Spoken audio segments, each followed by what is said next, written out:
بسم الله الرحمن الرحيم.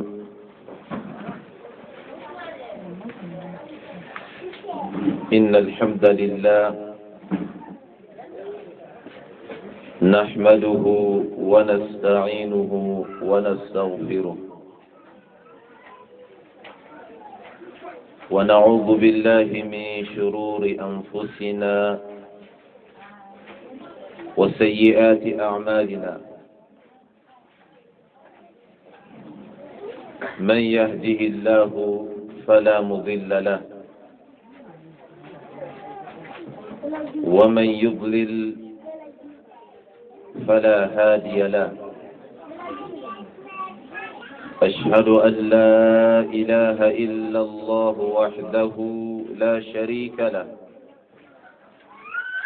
وأشهد أن محمدا عبده ورسوله. يا أيها الذين آمنوا اتقوا الله حق تقاته ولا تموتن إلا وأنتم مسلمون.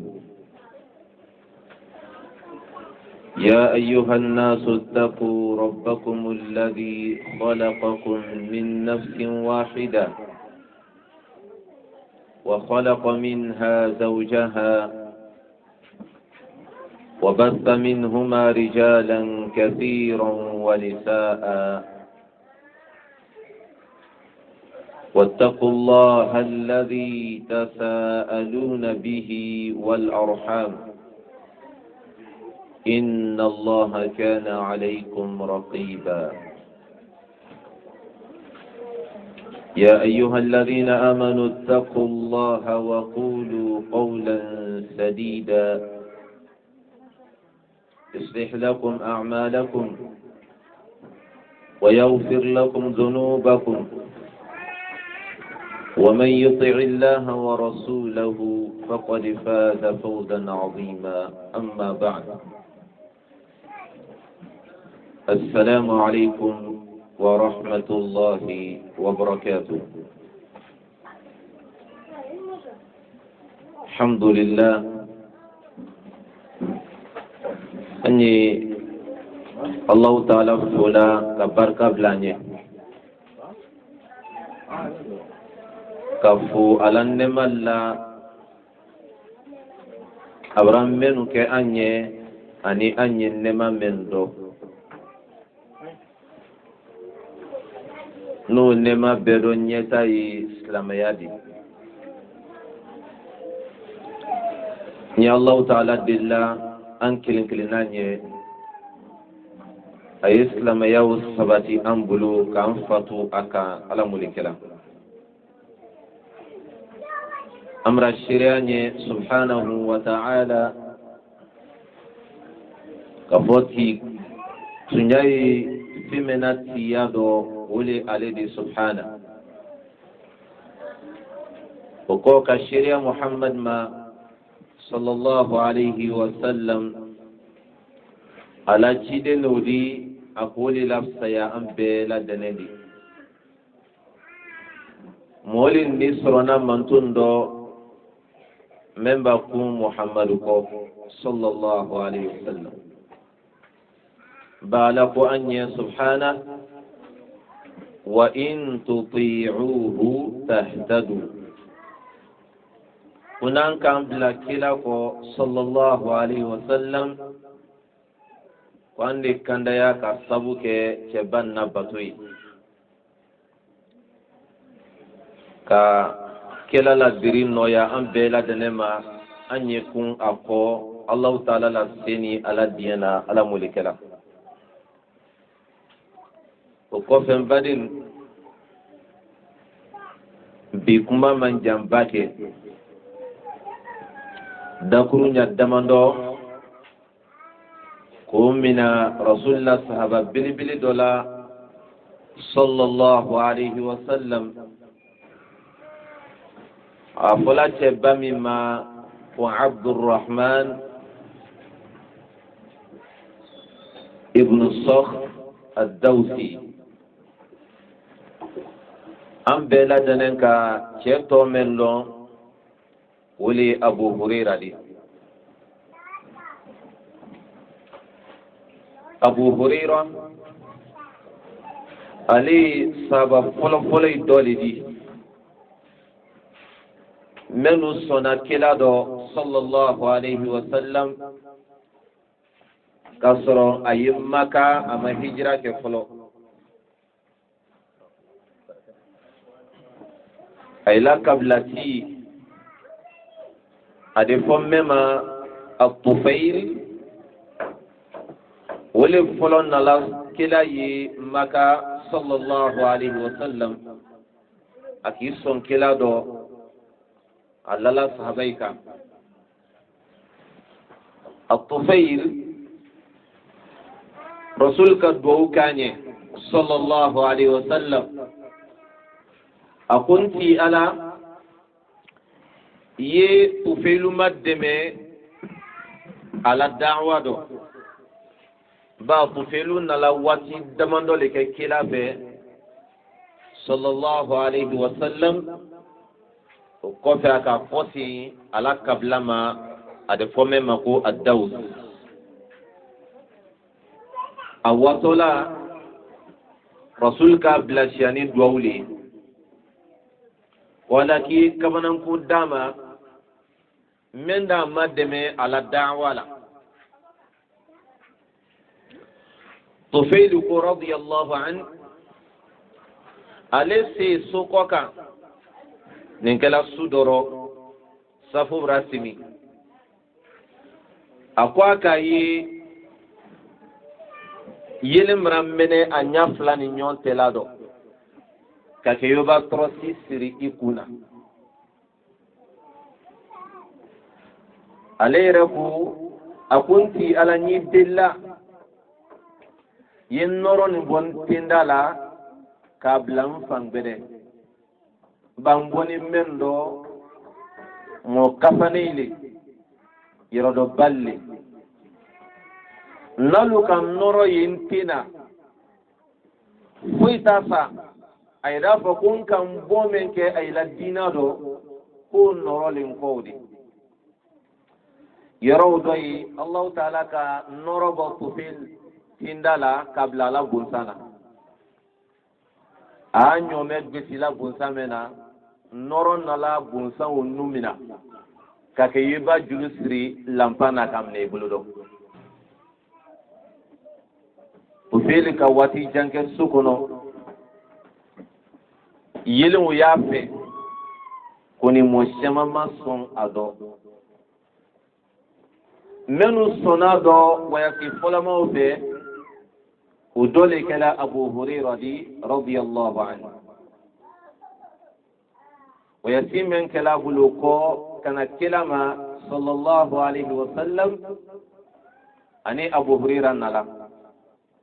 kana Maka ka sɔrɔ Rasul ma hijira kɛ fɔlɔ. eda lɔn dɔ k'a fɔ kuma min jɛnsɛnni ko Abu Huraira silamɛya ni hijira san 7 hali ni a sɛbɛla hali ni a fɔla mɛ tenkan ko tɛ. kuma la gwiliban dɔ mɔgɔ minnu silamɛyala k'a fɔ hijira ɲɛ o dɔ de Abu Huraira di radiyallahu anhu. o Abu Huraira o ka kuma makabanen dɔ le lase an ma. a ko a la kuma dɔ alqalbu malik fa in taba almaliku tabat junudu wa in khabutha almalik khabuthat junudu. an y'a fɛ ka dɔɔnin fɔ ne kan bi kuma ma silanin kosɛbɛ o kosɔn a tɛ se k'a lajanya kosɔn k'a kɔ nin ɲɛfɛ n sarala i la ka n sara n yɛrɛ la ni ala n siran ye. o le fɛla an ma dɛmɛna an ye si tɔnɔ bɔ ni donna ala ko dɔ ka sɔrɔ ala n siran ye tɛ yen ni Allahu Taala mi sɔ ye nala ɲamɛ i kɔ senna ten bal wati dolla kosinin kofe dode fara ila juyaka ka sabu ke ila fodi alen srenyala imam qur'ana yi dolla kuma nyafola kunalu nala baruke kilafe sallallahu alayhi wa sallam albawli lade kofe ali alutese ay luluma ay de nyoma nyinga kwantre kamena mena ko kila kamfo ماذا قال آنفا كون يرتر كما من كان كلا برا كين كمرا ينافو صلى الله عليه وسلم وسبو يمدي وسبو لدسكونا كولونيا دي كابو ألين سرنية دو إلي أيلا نيامي كو فكر سانسلان على نيا وتري نفني أيلا نيامي وتري على كوكو كاسلان نيامي إكدا يوتا no kala alni kuma jama fine ede tono soro kuma la lila lalili de bunya ibolo katimi sanika ade bunya ibolo katimi diamaka bankilima bekalon sensenna be laite na flumudo ko fla doro kelini imma allato mente o yessa ka finto akoya wa imma ye banfen damna kito dunyado mais al te to ñom bulu femme to la raba dem bulu ye dunyaro te adi ayin na fa kabru kono ya saraba soro sini wali allah taala kuma kan irun te to no soro la foni alen srenyen nala anya allah taala dilla o alen srenyew ayodi am bela danama ala mulikela rombadin anan qasi abu hurairah ma radiyallahu anhu abu hurairah akwara arabadin na yidu kulukoka kumman sayi abela meni jamana man sa teklindi ile lanya anila tinye wa ila mansake ulubulu akwa kuma kando alqalbu malik dusku menye ambulo yimirila ihankili mena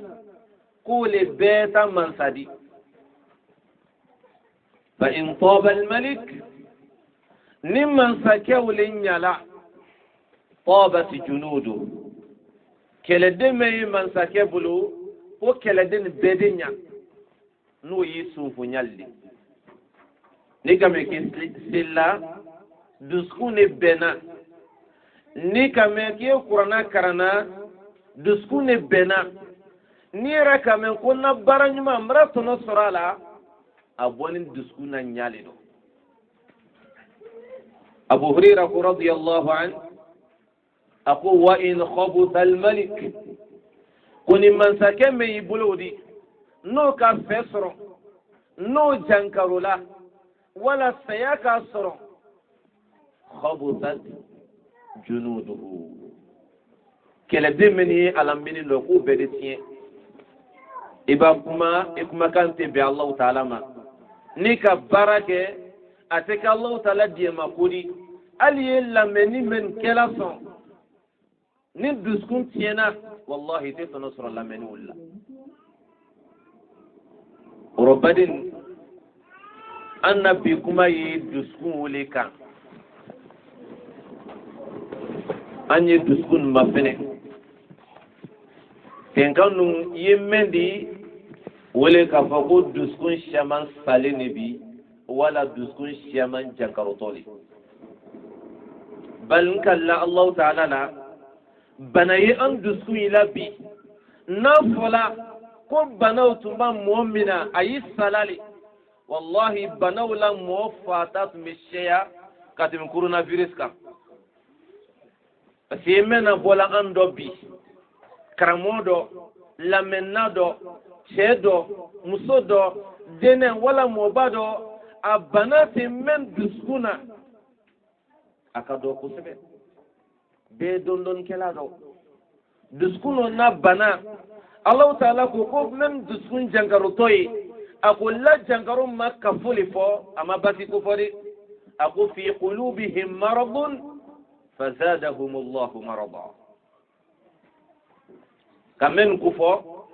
Allah ta'ala la visite c'est la menuma rasul télé sallallahu alayhi wa sallam na kawlu duskun jangaru toy ko nyafo kelanye ako jangaru menye ay duskun awdi Allah ta'ala rabdola kandi amo befelen sala asima bati rombadin duskuna banalini même fo gbeleman kusebe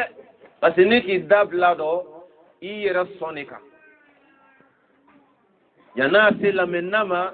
kuma kela kala ko nyimen kani nere ni ro kabwado kusebe o bana mundi wuli shirku ya domani di bi rasul ko fo sabai te malundo sallallahu alayhi wa sallam ako sabal ako fendo yi onye slana feudi mmanto men kisito feuma wa be doya fewte mmanto men halaki kala dun jahannama wallahi kwa be doya sabal ni sabal tanamu sima bado sabal ko yemudi ako ashirkul asghar ko le mushriku yadi mais mushriku ya me jo batodi wala berela la bara wali wala ka fendo wala mente Allah ta'ala wala ka danka ta fendo se mente Allah ta'ala wala ki seme fendo la mente Allah ta'ala ko shirku ya tedi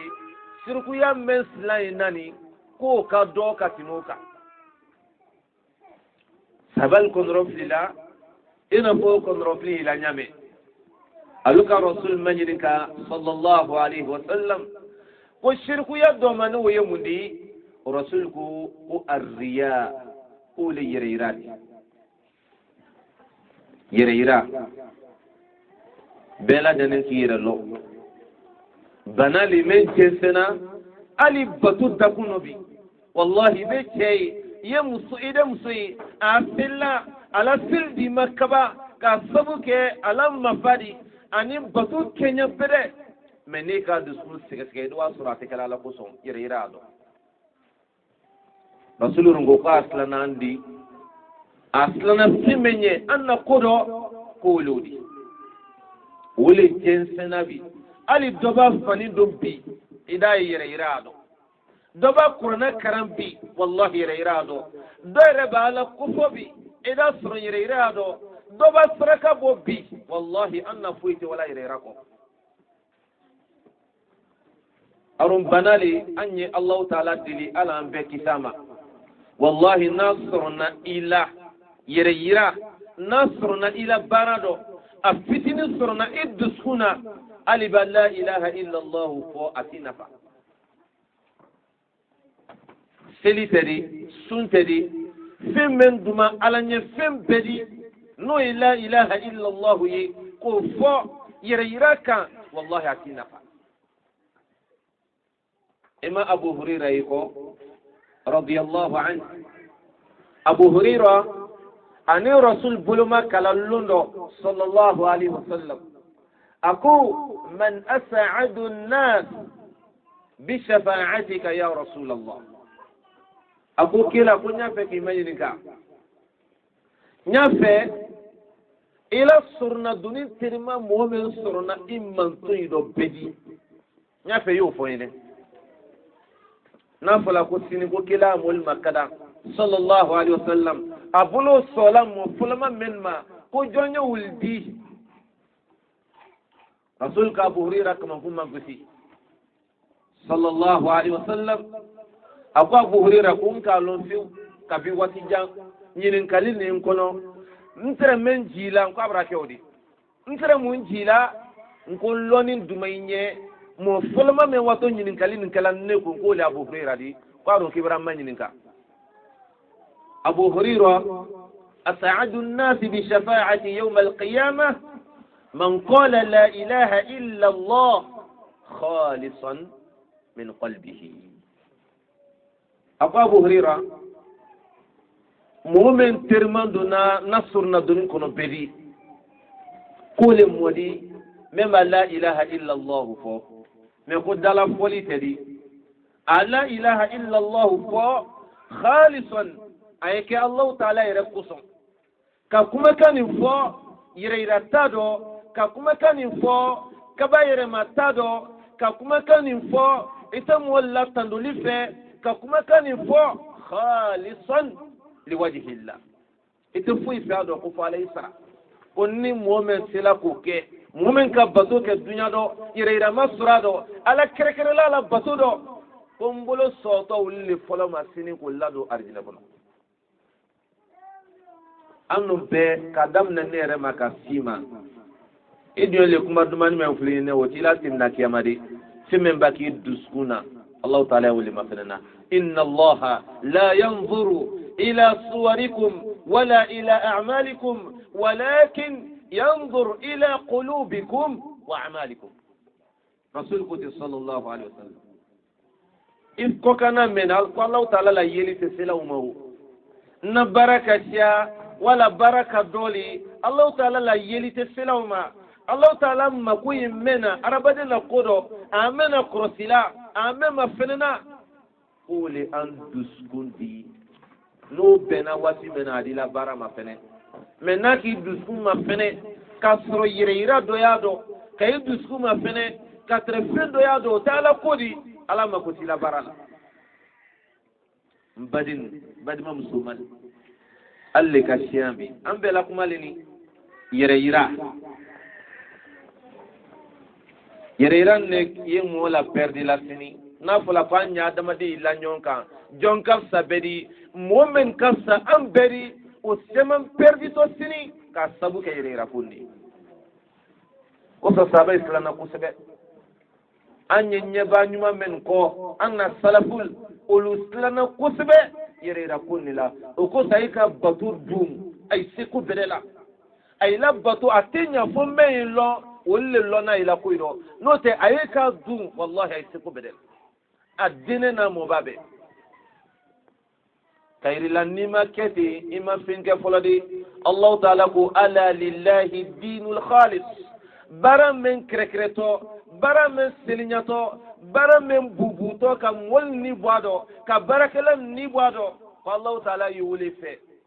men ni ka barabata doyi mol diananoyi doyi ire diananoyi doyi ya fe to sorodo doyi ya fe matodo do fene allah ta'ala taludi ala ko ka tafe ay ka tela fe na kali cheka suratu taha karan suratu taha ka karan sudo aba suratu taha karna ki la ka suno akai ala la ka sura men karam malakabra na sura wira la suno do asura mu mesbeni sanjila me aya kelenya do ti bato kela bani yɛrɛ ko ko na suratu taha ko mura ko ni ko ama dafa de malaka ko aya jɔn cɛ ka aya fɔ a ko o ma kɛ ala ɲɛ k'i to la kuranna karana k'i si ɲɔgɔn dɔ timina k'i kan nadiya k'i kan kɔrɔta ko sa ko a y'a lɔ k'i ye kuranna karana ko ala ko k'an y'o bɔ a dɔn k'a ta t'o di an tɛ kuranna karan bi f'i ba an n'an diɲɛ ba kɛ dai wallahi abe karo ke bongo no funi gbangba en la qur'ana ma nyomre re an na qur'ana do nyimine ya abule ka salam ale badimal kuma maslani ninde arriya yirira ko ka baradu ala ni men bola kenya fuita la bole bo no te yesa kana lo yabal sorona anna men ka sanfla sun ani muso men sila lafino muso malo konche te sunduna ka sanfla fonya do ko sambi woro asunduna me muso men sibili kala akun wallahi malo ka asundo ni assalamu alaikum ntra fe ka way bi ko ni bi sumbanna muyo utono joyika bansan halon ku yesungo nota dogora taw ntra fe ka wa masla soron bi amaba nanye men kancho fa foli al nan do kam leti bi sabaka sella sudo bi ala ko fola kene babo fada ere la salaya no fadi kubun nere he nawlin nabi desert mate hanti man la folo ila bara wannodi awra bangwana ala to fedi Allah ta'ala ko ana aghna ash-shuraka 'an ash-shirk qala li karinin dedo bedi nani le baden tonodo le anye de nawli maw me ina Allah ta'ala badde ayed de nale kwa yimakada o ko son kiba fendo la le kay ko ada tin wisilo barimal الرياء يريدا كو بوكا براسيلنيا كادو على لا ناتينيا بوميبو ولي بو نوتي جيجا يسا براينا الله تعالى تعالى ودي كربا كلام عندنا قصه البلافه بس ولي كادي انطلولا يا ناني وانيفه يالون كفوكي من كوفي نيكاي ulkosabatiلا hansinin alkoma tunu ay duskun jateli aluka ala batul duskun mendi an duskun rafawli ko aluka ala batu kay duskun to nyame batu kele bul nyame wallahi anna itate kaja ni saba dini fitinni at-Tufayl bela dalan ka Tufayl ibn Amir al-Juhami al-Jumahi رسولك هجرك صلى الله عليه وسلم كسر الطفيل سرن أما بلو يفلو ديني فتيني سابيرو ما فيني إخلاصو ترى على نيامي على برالو دونين ترى نيامي أتمسان كنكون يفلا ما كدو نيامي أنا أنتظر مال الطفيل لا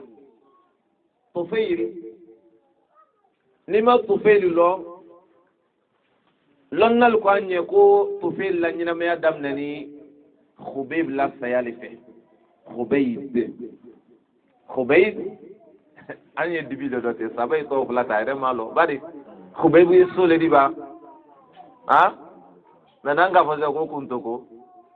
أمبكو لو بس ولي حمي أنا أدينا منو وحميتان خبيب ما كايكا بن ولي كواولي من المدينة كنادي على لنا محمد صلى an ya fe ka an tasara Muhammad la men bai tasara la khubebu lila tasara to di momo ni la mo sala badri kelefe wala ila mo jonya la badri kelefe ni lonsina bayna muru kilingilindi ele ba doni ta subula ele ta julu sarando don ba don ta subula ta julu sarando di khubebu fani tini khubeyb keni ni sabadini ni سعيد ابن عامر الجمحي أبو بكر نلون نايبرا تشما تبدأ كابوسي كان الله أيا فك الله يرسل مولينا كسبوت يتدمنا سعيد ابن عامر أقوم مكا كلمة كوني أي دينا كونيا فكوكا لوف لانسيري ويكنا بارا لبادي makakalka sladama Said ban lo flafilla akum makakai makunate yeslana leti edislam yanni ni nefe no te yani dususma masurna sirido wallahi nin teslana ay kana fakum raflan sayanye kontra nda fokaya to kunya gelo nani me ko men kadanye kwa yuke ni lona Saidi jamaro dini fitini amase santa mafolo ay kala yele yirika ka mu fulma men nala o ka subu abu fando min ko tiala akuko Said akuyala kwa dume nyeba Muhammadu nyameni Muhammad na deina musoyile madinatin ko yala kwa dume ile nyawa ifene ke madina nyan ka Muhammad ka ambulu khubebu ko wallahi kun kala alala kwa dumanten nye nyeton musoyinin deitema ndusu sumani nyilateni wati wala woni ye Muhammadu wasan akana sori aya wasan wallahi ko gumane ya fembedi dukul koka ay ka ce subute ta ni duni hanka annibi kuma ni en ko barani wole ka dusu di Said ma ana to Said mena kuma falan anala dunia ka frebete adibo madina makanya me kana madina Allah taala ka sladi han aka madina masro nala kala diniya tono ke rasul nyene sallallahu alaihi wasallam rasul fatu ayele mana bakar fe sanfla bakar brasa umar silallo mena sa'id dunaka ako umar ko dinen ndi ko kuni ni bra bunya soro am benyene ko am bede manyene kayla man sayani matini ba ko nyem fuli ina ko slala nya umar ile ba tonyen kebi ile ba jamfa kebi ko dalu sigila mole tonyen kela mole ala sallam mo bremen sanfe me yoro me non bi ele l'islam mabekuna umar nimna la sini wallahi yalla ko dalu tini e umaru ko mola nyinin kali gele man sini men kele nyoyi kiladi sallallahu alaihi wasallam ni ka sabatu nyobi ni ki jenke dinaro bi ni ka ala sobi kiti ni moment sini ko le kiladi ko mar ko slalanye dinin to la lila umar kasla umar ko dinima ko komra lalime nyafe yelankan yemma de mena dunin tala khubebu nko Sa'id aka wuli tere bulu me koro ka bo Umar labuna ko Umar kiya fe ko kana fitna Umar sunan jamana ko yeddoni sine kun kaban kay matana ko teke koro kuma la surunya bulu ma ay ka Sa'id la wasudo kuna flaso ma ko hims mais soli kramo modala la jinalima ni préfet wala yimen bale karoro di no te planti na madna makasili wo makasili Sa'id wala si sunne kuna karo damando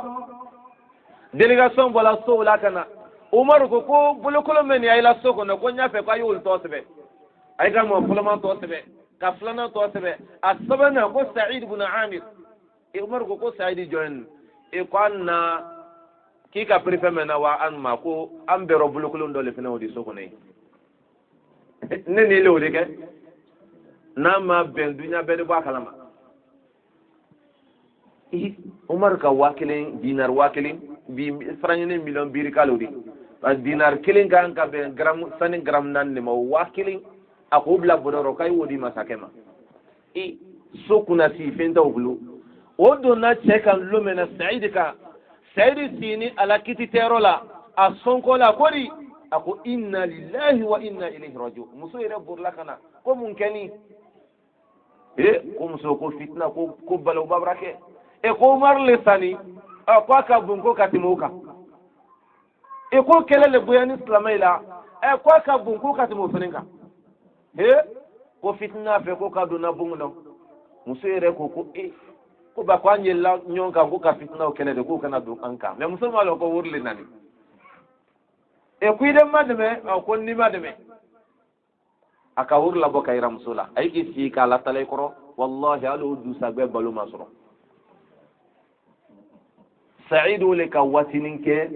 londo aka Umar warana sokona ni kuma ni rojon ko ikhlasu ay la barak kere Allah ta'ala nye kayte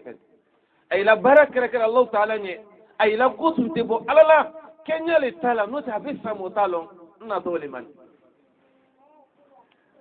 Umar nala sobola ka Umar kumbe ni kufe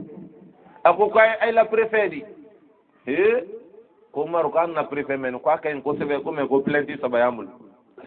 ko aploma ko na préfet ko fitiri ba sele ko ata kumala mo fe ko han fajiri sele ko fe kili aplana ko na préfet ko karo ko tele kelenye ko ata bola asabana ko préfet men nani amanu Umaru ko wati de la ko akidona la laso e de ko be ka fe ni wati no matini ko ate bla yilido Umar ko di ko Allahumma la tukhayyib dhanni fi qala kun ka jiro meno ki kana njila fuya uddu sabe Umar ka man sake kili population venezine ni kame ko anta ko no ka fo ne ko an nyoy kele na fonya an no an nyoy wallahi tiyale tefo masake gbero sokono mo yegbero o ko ka plenty me fokunu o ko an ko Sa'id ko suba ko ka ta kuma lanfe ko Sa'id ki ko di akoko ya amiral mu'minin kwalu ka men foko tiya konne ay la baralila baral layru men ni alute wole tele belade ko so ko fitri basi kabo mahansuba dun ko te na bara watidi ko yenni Allah ta'ala temalali de kunye batu men kela nyu kela wole ko so ko te kuma la mo fe no kela andi do imam ali kele bayro do randa ko no ayake dunna ali suba ko ayene la kuma laife au kita au ida kum ko ikoro rik wa blado klikra menti tu kila ila bara wa fanyola kele aflana ko karo man saket tele kele kitabola sokono ago ko Umar ko wallahi ko aduman trenye ko ni yelon salen koli me ko Kenya sitala ni makuma bi ko ne mafi ako Umar ko nya beni fani be mam kanante ko fani kele ben ne bulo biado complet flat bulo de préfère les gan ko ni kele pele ne bulo anduya alkuna an ka do talati ha valfi fale armoire fa hansin do de san na ka do fene sin kana no ma san an no man kan de wuli ay date be ki relo ako Umar ko tele kele ko ko nye fanin ne kula ababan ko lambulo ko nembu na gonwola musayin de kana nyinya me ko fanin ba jawati mena ko na don kana ko kabo ko so ko nte wala wolo na ko fola zaratel baba asalana do wati do la ke kidunala ko signal ko jangaro tenari me ko Khubayb la saya Kenya ne bambiri ke o salan ne nyakoro nefne masen willa kan ke maka kai ka ayin kai saudi nyanya ben ala terima islamama o sanya koro masika deme onni hankli salam makota ko meki do ala badi mal anye men ko fe wulli haliliti ka barake contrat dini Allah taala te nyesa kan tonika mo kana ba kalama ka sabuke mundi yere iran ni ibolo la kula sini ka kima bara rasul ma foti sallallahu alaihi wasallam ako momen kafsa bedi ina follonna ina fonna floti ina fo sedi fure ko janama ta lamna mo sabawul lasini ayna ila samatiya asabu yamudi wala yira kundi badiman ne kuma la kudulale no ta yira yi ambulu da kumendo ante banya falabi al doba kuma bi dawa ke bi do qur'ana karam bi do mo la blabi wallahi yira u bedobi بعدين بعد مال رسولك صلى الله عليه وسلم أخا فلما فقولي سيد فردي وتجاري سرقبوني ni mo salaki to jihadi kero ni talak bale to ko sornodo ko sedi fure tore ya men sorona sayado wole mise ya la misella solilima moye boy ko petikana iso misella yi rogba men kalawdi tore ya men wodi sedi fure la saya tore ya tetimnawka kili aflana malakai te sedu fure manyin kala kaburu kono kafoko man rabbuka joyi tiri joyi la keladi ni mo salaki to kele dakoro o te kala rasul ko alayhi salatu wassalam ko sedu fure kuma julu kele fo ka wala le kiyama ka soro julu mun fuita ka Allah taala rabbe ya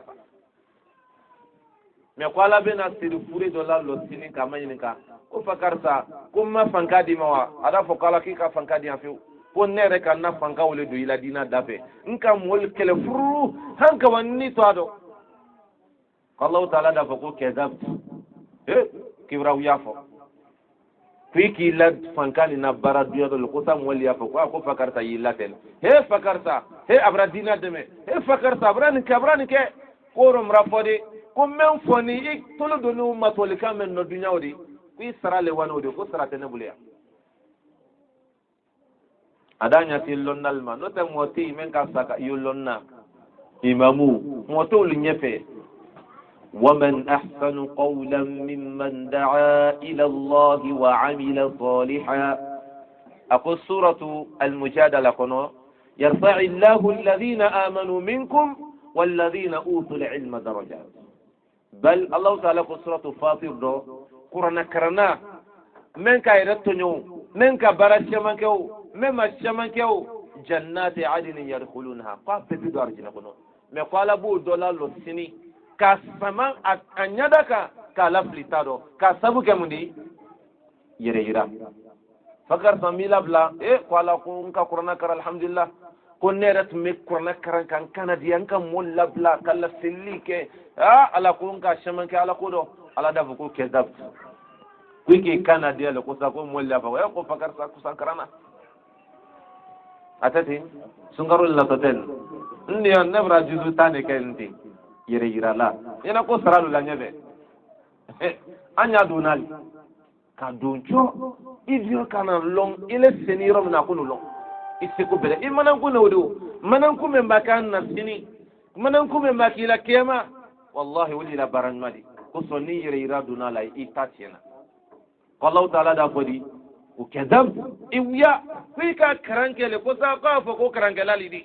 korum fola anna karamo kewba kwa nyondo ma kuna kritili flaninna asara le wanudi asabana ni na ulufidi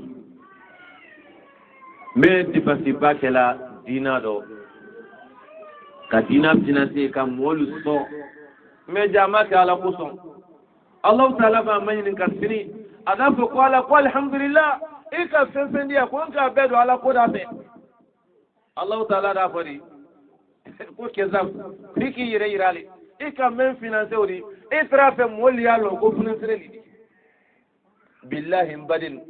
anta jaru ko tilido me loni fitini me anna nan fulu fitina me ambulu ira mayin ka ba ka bila suna damne makana bla bila ika jelika ala koson ni yire ratado imriba ni yire rarun kala bedo ko le ki ma fuy ke fulo ibaradam ma finke fulo de ijija ibaradam oro badin baname jensenin bi aleleti Allah ta'ala ron kodi wama umiru illa liya'budu Allah mukhlisina lahu ad-din amen nan fe wolori doron anni se ka bato ke alaikum subhana anya molni robo anna batiro anya tanuli nyini anya bo anna batiro batu ke Allah ta'ala nyakro nyini rasul ko haditha dola aku ad-dunya mal'una wa mal'unun ma fiha illa dhikrullah wa ma bitughiya bihi wajhu ko dunya ire ko fin dunya ko no ko be dankan Allah ta'ala te ko funa kala ala ko fodi ani mol ba barak kilin men ke Allah ta'ala nyakro nyini kam anya Allah ta'ala dilla ikhlasu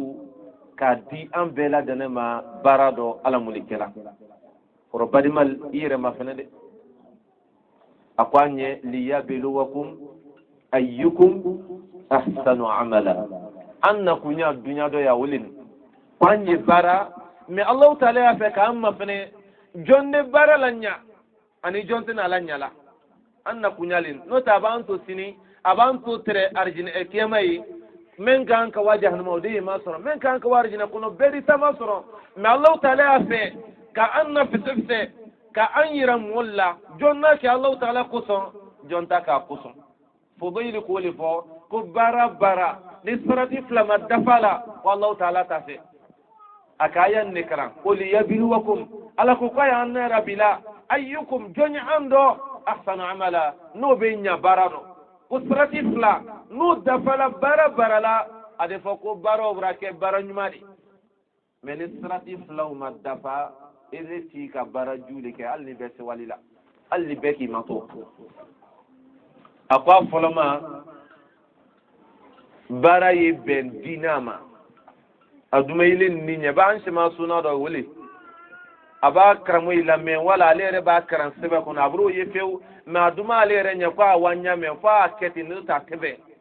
italudu Allah ta'ala ibara le te memba ke ya duma ayre nya nyame aflana ko bara yake Allah ta'ala nya koro nyinin kama foloma dalu surala aflana ayake Allah ta'ala nya koro nyinin kama no kala rabbi فضيل باني فلا أقام أي ما الله تعالى مكان من سورة الكهف لا فمن كان يرجو لقاء ربه فليعمل عملا صالحا ولا يشرك بعبادة ربه أحدا نيلا لا لك فكينا الله تعالى بنا نيوم بين في جيجا في بارك كركر الله تعالى ني إكنا يري لا باري دودي kanin no ya amma ala mulikala anya kunno namuna albi wala qisadi ka kunno la Allah ta'ala inunu la burla le mente qur'ana kodi folo kote itilinu kule ka yirila ko sayi kunu naka sura sunodo kasla yirila naka sura slabra tunima ne modi menki kalina fulu babulu kwale be misri lo ka bo misri damne mahanka la ban kwali ji ko mota san moto blale la misri ndo abe misri finance 100% ay duskum plati ma fana de barimal Allah ta'ala ka ke chenin ka misri lo ka ban pew mais aban misri bana lumena ka misri kileta ka di imamuma fakarsa elele misri ni imamudi akila sudo aka mogura le to sebeni ale la misri kan sudo ale rete ale rek ba ku yala kunna misri lo ni ko mogura to ka ako malaka ko mo ko kuile ki takele ku ya fe ko ka misri lo 100% ko beya long ka fo ko ne ka misri ni finate mo la drome ma do ki ka ke wole ko son amaka la ko son me ko muso koroba do nyabuli la barani fe londo atimtola barade ni baraka muso koroba ire ko wala ba wuri dinne ma ne se kan sulo ala nye o ma fo ko nyeni sulo beya fo ko ne ka be finate ko nyeni sulo ala nye me fintembulu muso koroba o ka ji chasse demando san ko di barakele ma ko fa kwa ni ke ay ni bara ko di ji barakele ma ko ji men di la uluma di woni ke la beya kan wallahu ta'ala bila misri diuma ka sabu ka woni ke le di ele fona la mun ko so yere ira me ko anya na bare ma fene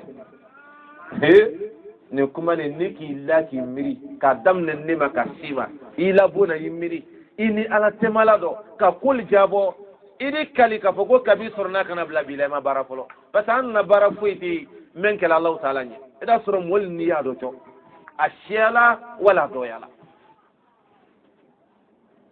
woro anya la dilla yere rabbana ka bo am bela denana ala mulikela men te alu yere irala ka an lawluka ka am bekisi yere irama ala mulikela men ya do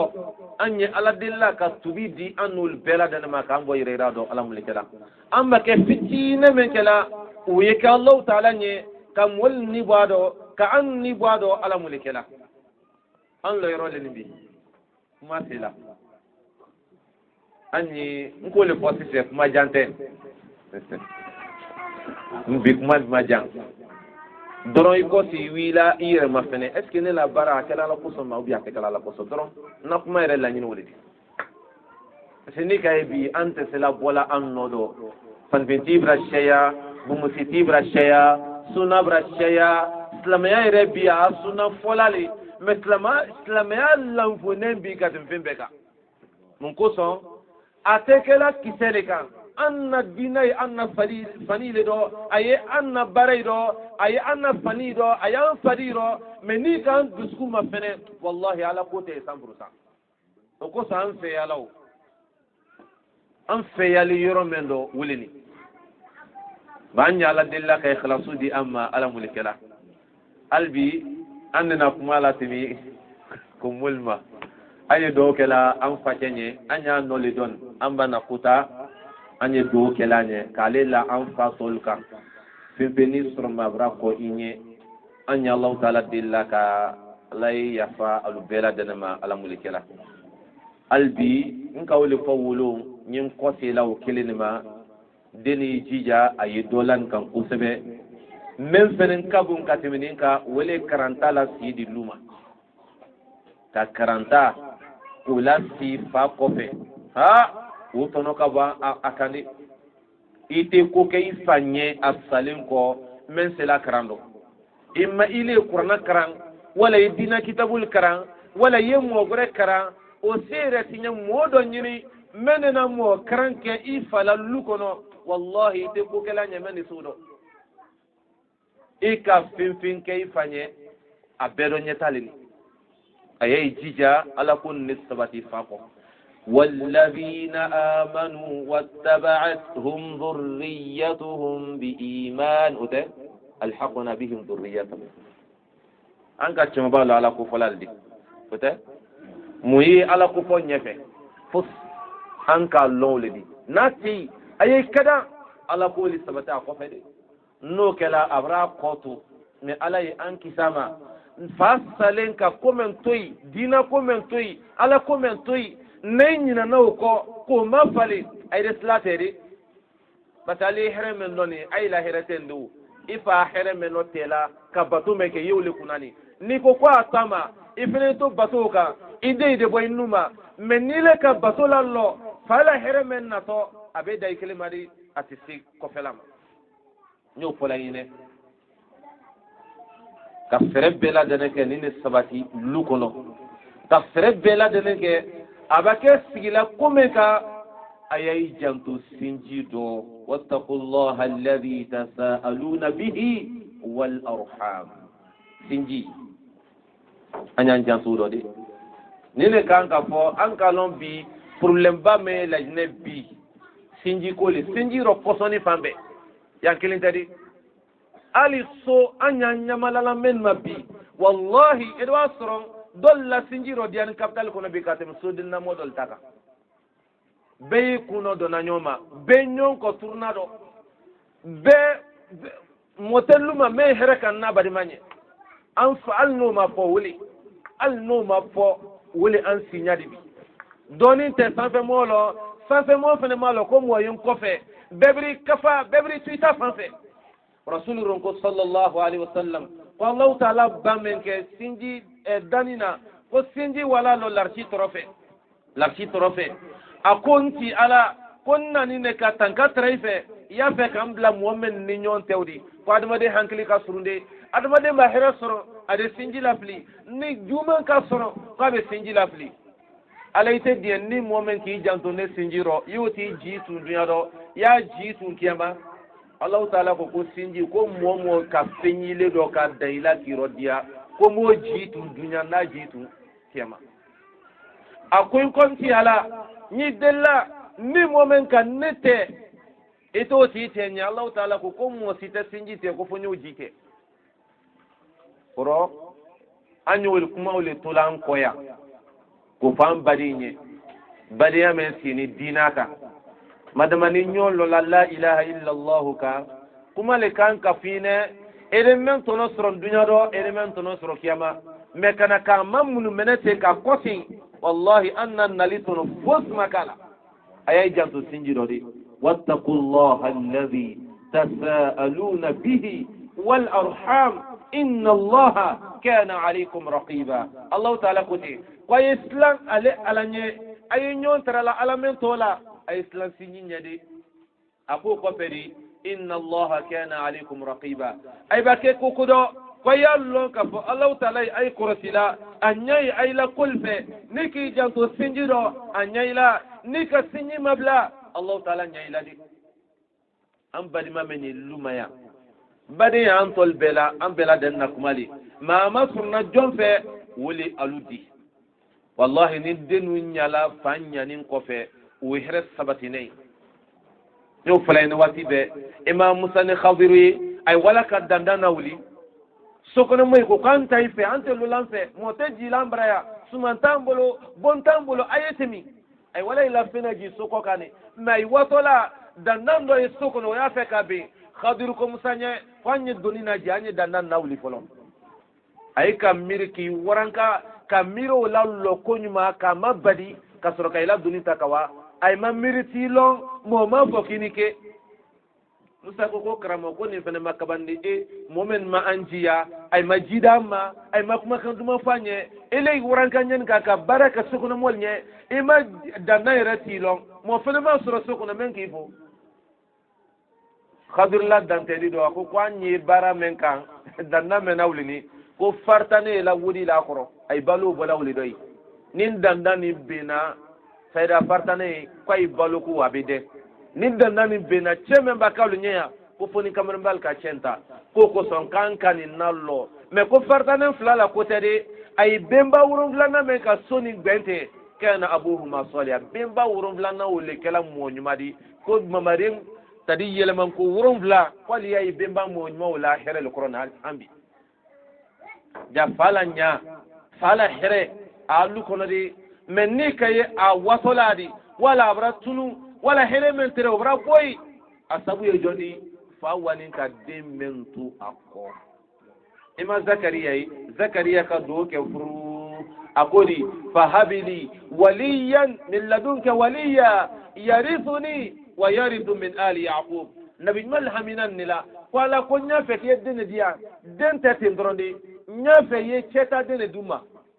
demen ne se kan cheta nin te luma lumena demen ne se ka hala kuke demen ne sabati kulka yonne akanyame wala kunyi della den suulila Allah ta'ala ka sambirika ka dola akundun Allah ta'ala kodi ya zakariya inna nubashiruka bi ghulamin ismuhu yahya umri la domina mradden dima demen to ko yahya mosima ko alinya fe atomanti ni ka momo to me ko yahya be to lanin ne la nota to mama ko lonnal ko anya ko mo flale wato kiyama julmusitala mo flale wato kiyama ama ala susoke ala suso miriama nala ومو فلو ولي عيسى دي عليه السلام أن يحيى ابن زكريا أي لا بدي يكو جيام وردين أي لا كمال دي أن ينطلا أي بلويا كدومالاتا كدويا مانتا كيفتا وسحر من لكنو أكن الله والله إني على كفولا كو ni hera tununa kodo akole mabe sikate men do lodi banya Allah taala dilla sinji men bakay ka ododia ambulu ka sinji nokara ka kuma kay la nyonka ala mulikela ka be an sema ala mulikela an fake alilla an fate ka Allah taala hina Allah ala mulikela ka ila tinya sumal qura ala mulikela ala la kabru yirwa ala la kabru yirwa ala la kabru noro ay ka fitini men ka ala kudo ala mulikela arjina sonkoy ay filla yoro men do ka Allah taala yafa alumay ala mulikela kan fene men salatula alqoya ala mulikela anna musukroba me ambulu a hakeme mbake anka alay amma deme anyesi a hake lukoroka ko ala watinya ala mulikela anya Allah taala dilla a hakeme mbake anka alay dieni harje belali anka nyala kela alay harje fle anyesi ka hakel dama ala mulikela a hakeme ne anka ala ma ansela koro ala ma ansela ke koro ala ma fadiro kenyala ala ma mena lukuna anya la dilla ka laban ko madi anni ama ala mulikela senzini ki la bara blakana ka hereke anni ul bela denye ala mulikela ka hereke anni ul bela denye ala mulikela anya Allah taala dilla siginin kuson ayke sabri ka anna banal basi ala mulikela ake sabri ka anna kon rofli lawli ala mulikela ake sabri ka harje silman di am bela denema ala mulikela ake sabri sitiba kemme ka masadi ko lawli ala mulikela kon rofli do manina bomba da sila mema ama simema Allah taala nya bela alisa bela willa anya la dilla aidiya ka anna kon rofli lawli ala mulikela Allahumma ja'al istima'ana hadha isman mafhuma